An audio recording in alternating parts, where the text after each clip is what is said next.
이런 식으로 엔화를 마음대로 굴리면은 엔화가 종이 쪼가리 돼야지. 근데 엔화가 종이 쪼가리가 아니잖아요. 왜 그렇게 될까?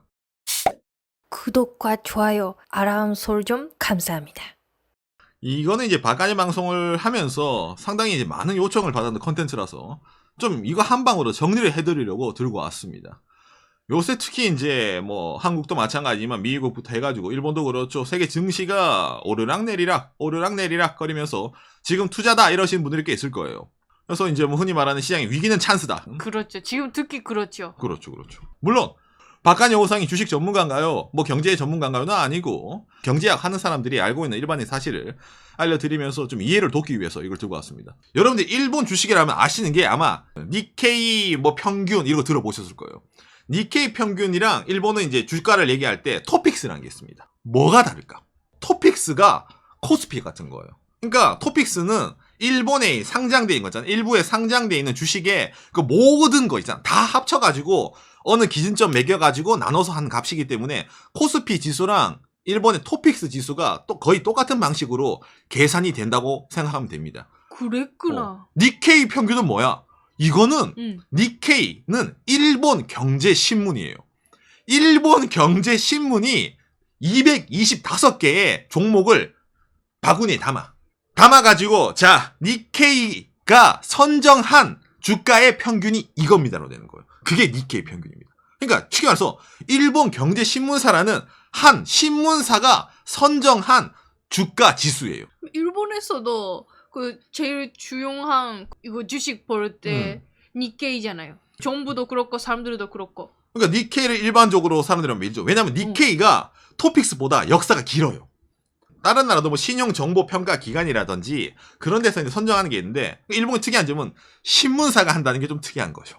그러면 뭐 그런 나라 뭐 미국도 뭐 다우존스 평균 있고 한국에서도 코스피 그거 뭐 뽑아놓은 거 있고 일본 주식시장 뭐 다른 거 없네 평범하네 라고 느끼지 않습니까? 그런데 여기서부터죠. 일본 주식시장이 왜 거지 같고 왜 특이할까?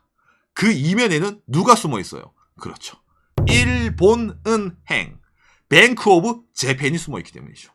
한국에서도 한국은행이 있고 미국에는 연방준비위원회가 있고 다른 나라는 각자 중앙은행이 있잖아요.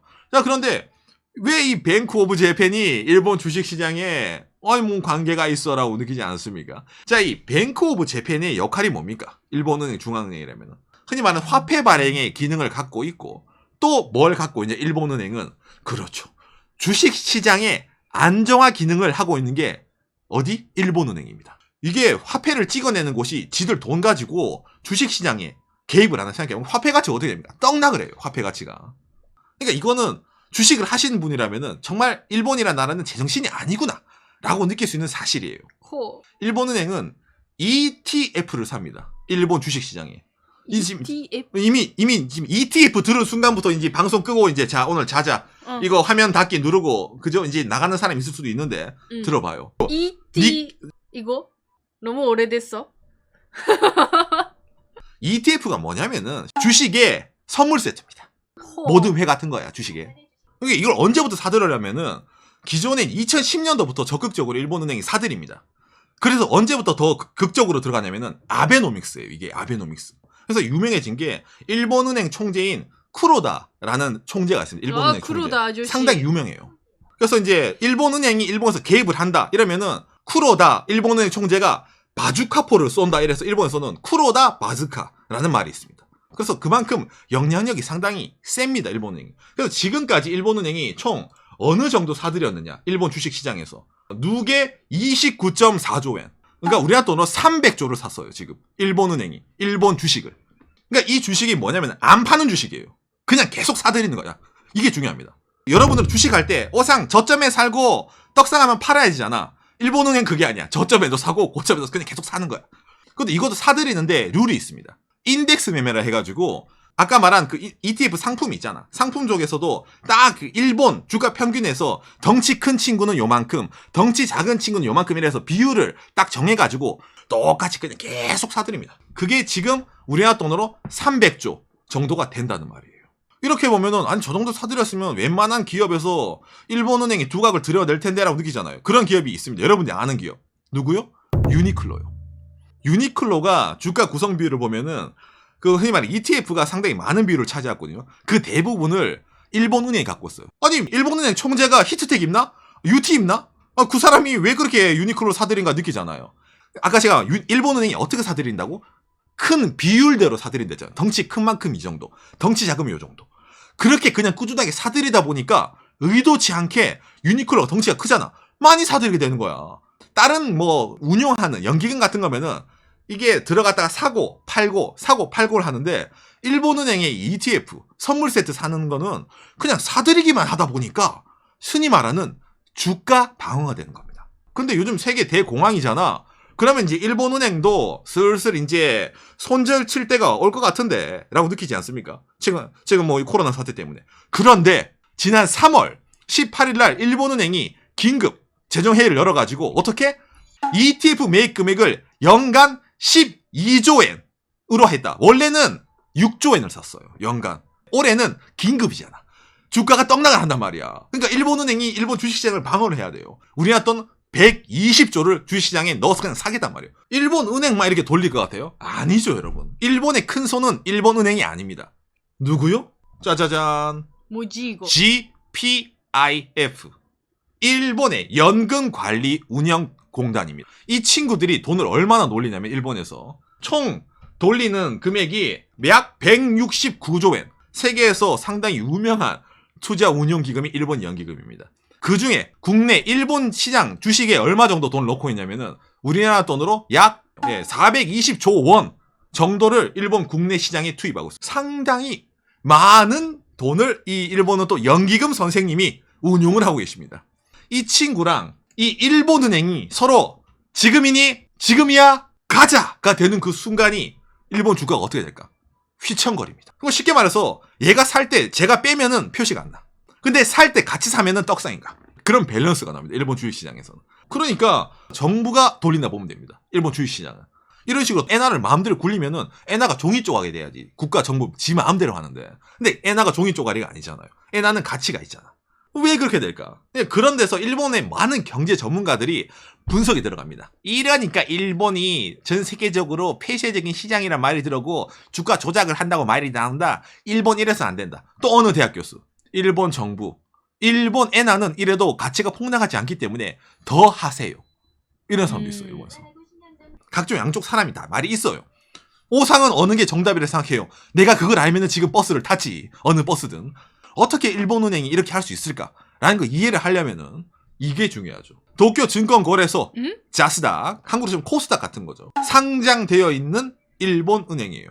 근데 이것도 아시는 분은 왜 중앙은행이 상장을 해놨어요 라잖아요. 일본은행은 상장된 기업입니다. 엄밀히 말하면. 그러니까 여러분 일본은행이 망하면 어떻게 돼? 엔화가 종이 쪼가리 되는 거예요. 쉽게 말해서. 일본은행의 채권이 엔화잖아.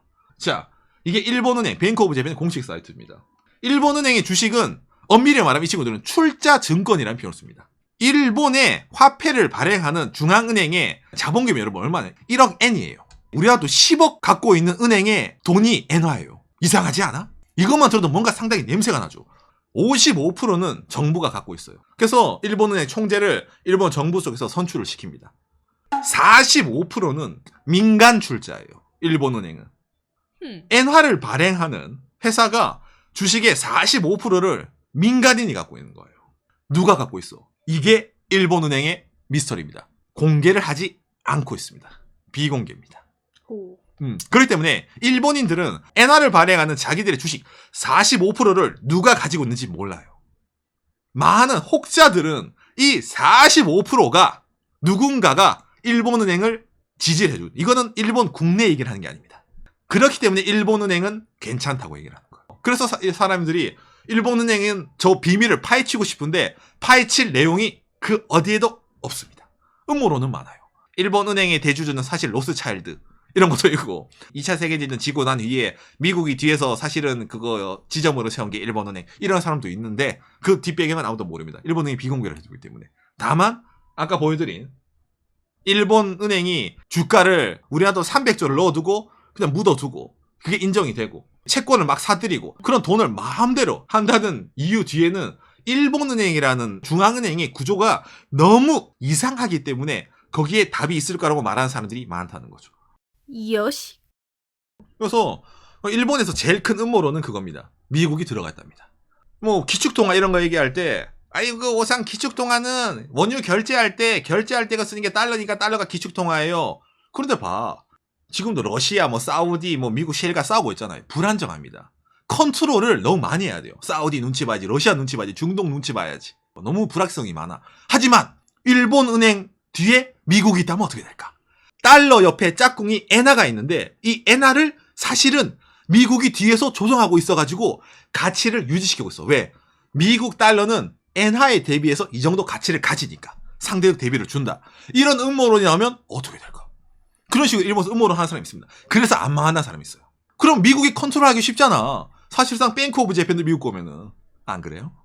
그러니까 일본이 채권을 막 찍고 작은 나라 주식시장 방어하더라도 별말 안 하지. 너무 이상한데. 전 세계에서 그런 거 한 나라가 일본밖에 없는데. 그래서 혹자는 이런 걸 두고 제일 안전한 주식시장 일본. 누군 두고 언제 종이 쪼가리가 될지 모르는 주식시장 일본. 이런 말을 합니다. 아직까지 일본 학계에서는 이 양쪽 의견이 팽팽하게 대립을 하고 있습니다. 일본 은행이 나머지 45%의 주주를 공개하지 않는 이상 이 논쟁은 아마 계속될 것 같네요. 혹여나 일본 시장에 뭐 재테크를 하고 싶다 이러신 분은 이게 조금 이 얘기를 듣고 하시면은 좀 생각이 바뀌지 않았을까라고 제가 생각을 해보네요.